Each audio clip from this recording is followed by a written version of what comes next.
Shalom saudaraku yang dikasihi oleh Tuhan Yesus Kristus.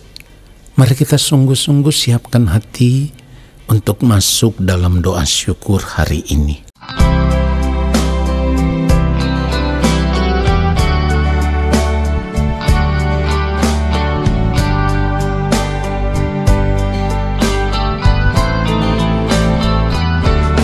Dengan apakah seorang muda mempertahankan kelakuannya bersih dengan menjaganya sesuai dengan firman-Mu.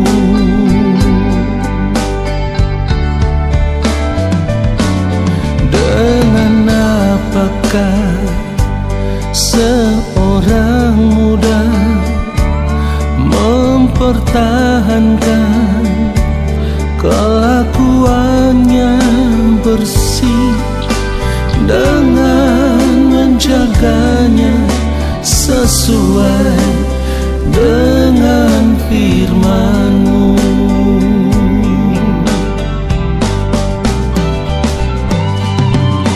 Dalam hatiku aku menyimpan janji-Mu,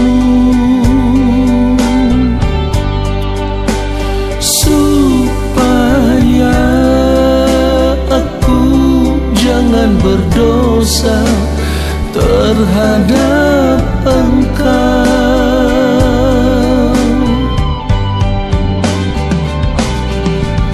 Dalam hatiku aku menyimpan janji-Mu, supaya aku jangan berdosa terhadap Engkau.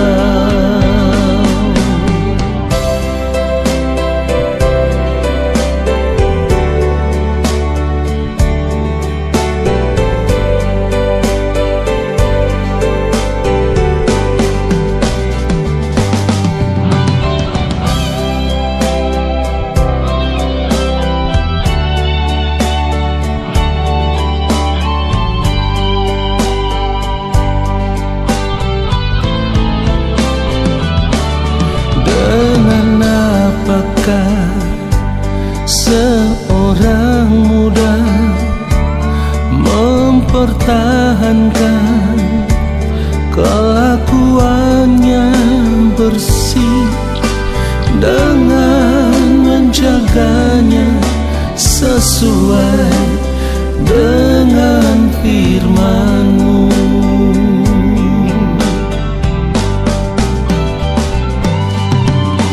Dalam hatiku aku menyimpan janji-Mu,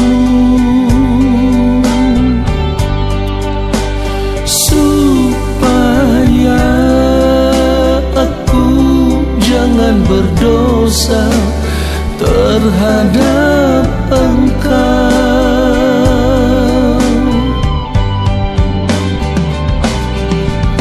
Dalam hatiku aku menyimpan janji-Mu, supaya aku jangan berdosa terhadap Engkau. Supaya aku jangan berdosa terhadap Engkau.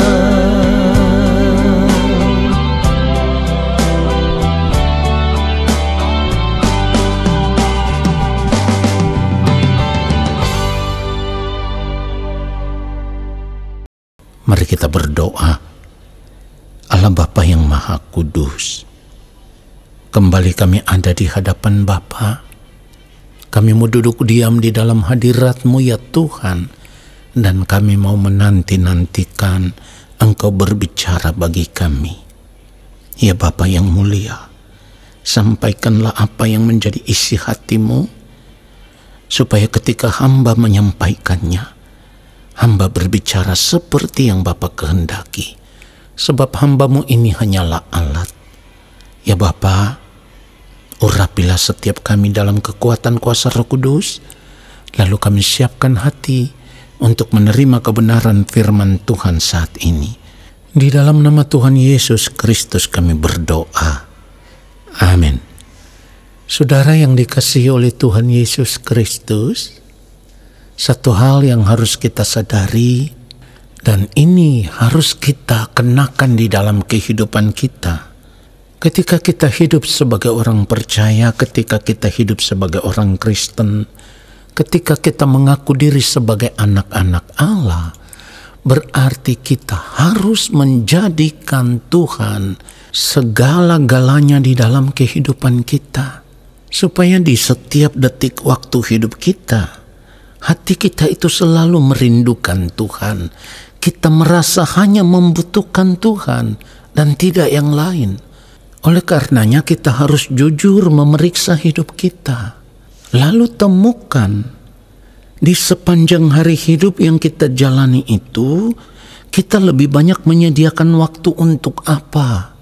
Untuk menikmati kesenangan hidup yang kita senangi, yang kita inginkan, yang kita anggap itu bisa membahagiakan kita.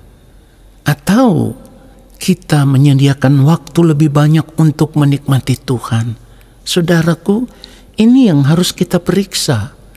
Ketika kita temukan bahwa ternyata lebih banyak waktu yang kita sediakan untuk menikmati apa yang kita senangi, apa yang kita inginkan, itu artinya tanpa kita sadari kita sedang memisahkan diri kita dari Tuhan. Dan itu juga artinya kita merasa tidak membutuhkan Tuhan. Saudaraku, inilah yang akan mendatangkan bahaya atas kehidupan kita.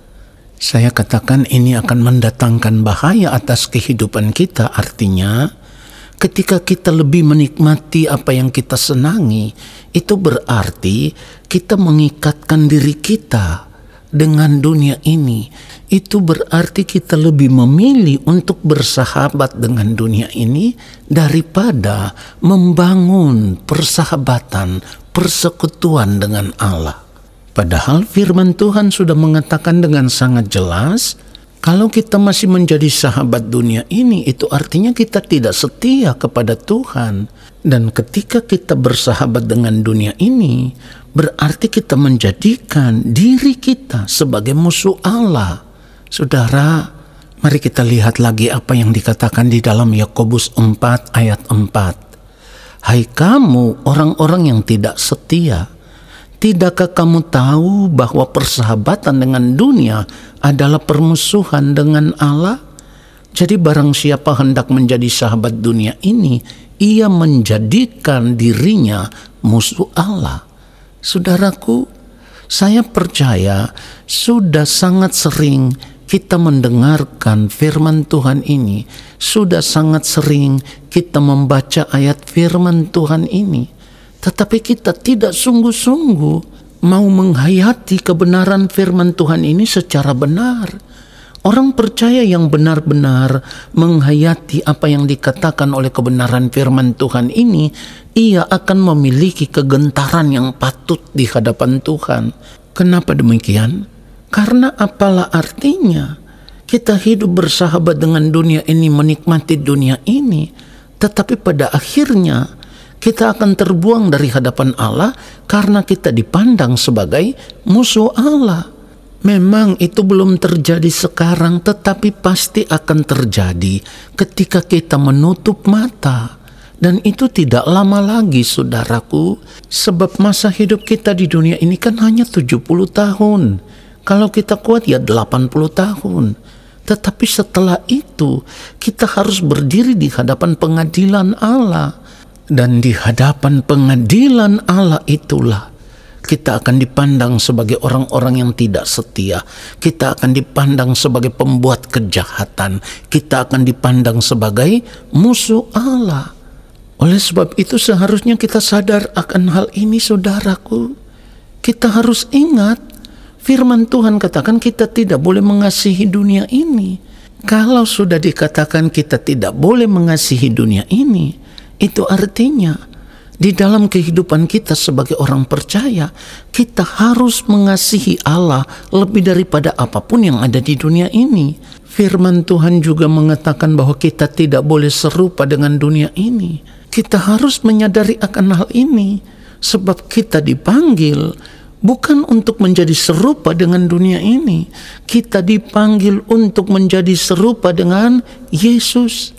Orang percaya yang mau benar-benar berjuang menjadi serupa dengan Yesus, ia akan menyediakan waktu yang terbaik di dalam sepanjang hari hidupnya untuk duduk diam di kaki Tuhan dan menikmati Tuhan. Kita bisa menikmati Tuhan saat kita bersekutu, kita berdiam diri di hadapan Tuhan, atau saat kita membaca firman Tuhan. Bahkan firman Tuhan katakan di dalam Mazmur pasal 1, kalau kita baca mulai ayat 1, berbahagialah orang yang tidak berjalan menurut nasihat orang fasik, yang tidak berdiri di jalan orang berdosa, dan yang tidak duduk dalam kumpulan pencemooh. Perhatikan ayat 2, tetapi yang kesukaannya ialah Taurat Tuhan, dan yang merenungkan Taurat itu siang dan malam. Saudaraku, ini yang saya maksudkan di awal tadi ketika saya katakan, mari kita periksa hidup kita. Kita menyediakan waktu lebih banyak untuk menikmati dunia atau untuk menikmati Tuhan. Ketika kita menyadari bahwa kita sudah tidak boleh lagi bersahabat dengan dunia ini, itu artinya kita juga tidak boleh hidup menikmati dunia ini. Dan yang harus kita nikmati di sepanjang hari hidup kita hanyalah Tuhan saja. Kita menjadikan Tuhan sebagai satu-satunya kesukaan kita, kesenangan hidup kita, kebahagiaan hidup kita. Kita memerlukan Tuhan lebih daripada apapun, saudaraku. Ingat, orang yang saat ini hanya menyediakan waktu hidupnya untuk menikmati Tuhan, itu sama dengan orang yang benar-benar merasa lapar dan haus akan Tuhan, lapar dan haus akan kebenaran. Firman Tuhan katakan, yang kesukaannya ialah Taurat Tuhan, dan yang merenungkan Taurat itu siang dan malam. Saudara perhatikan itu. Pada renungan yang kemarin saya sudah katakan, ada upah yang Allah Bapa di sorga sediakan bagi orang-orang yang sungguh-sungguh mau mencari Dia. Jadi kalau selama kita hidup di dunia ini, kita mau serius berjuang untuk mencari Tuhan, merindukan Tuhan, menjadikan Tuhan segala-galanya, kita memiliki hati yang benar-benar lapar dan haus akan Tuhan, yang sama dengan lapar dan haus akan kebenaran, maka upahnya itu adalah ketika nanti kita berada di kekekalan, kita akan dipuaskan. Firman Tuhan katakan di dalam Matius pasal 5 ayat 6, berbahagialah orang yang lapar dan haus akan kebenaran, karena mereka akan dipuaskan. Perhatikan dikatakan akan dipuaskan.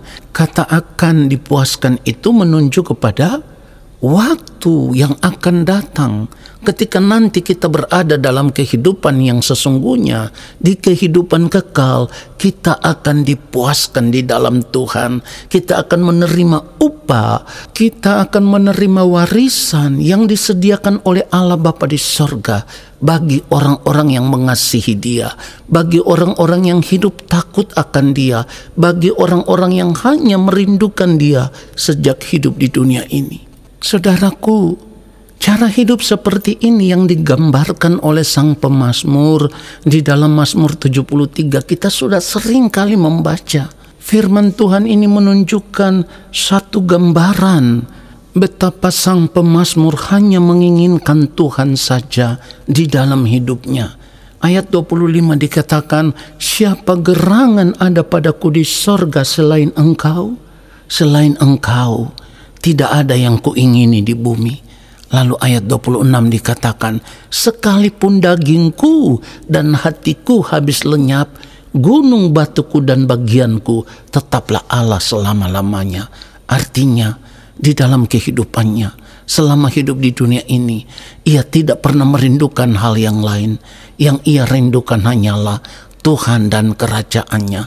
Selama ia hidup di dunia ini, kalau firman Tuhan katakan sekalipun dagingku dan hatiku habis lenyap, ini artinya sang pemazmur rela kehilangan segala sesuatu, tetapi ia tetap percaya bahwa di ujung kehidupannya nanti, bagian yang terbaik, ia akan tinggal bersama-sama dengan Tuhan di dalam kerajaannya. Karena dia katakan, bagianku tetaplah Allah selama-lamanya. Saudaraku, seharusnya kita memiliki kerinduan hati yang seperti ini. Saudaraku, kalau saat ini kita tidak sungguh-sungguh merindukan Tuhan, maka sampai di kekekalan nanti, kita juga tidak akan pernah dikenal oleh Tuhan, akan terpisah dari Tuhan. Saya katakan di awal tadi, akan dipandang sebagai pembuat kejahatan, akan dipandang sebagai musuh Allah. Dan itu artinya kita akan terpisah dari Tuhan, terbuang dari hadapan Tuhan ke dalam kebinasaan kekal. Sekarang mungkin kita bisa saja menganggap ini sesuatu yang terlalu lebay. Tetapi saya harus katakan, bertobatlah sebelum engkau menyesal ketika engkau menutup mata. Tuhan Yesus memberkati kita semua. Amin. Mari kita berdoa, saudaraku. Bapa, terima kasih. Kami disadarkan oleh firman-Mu.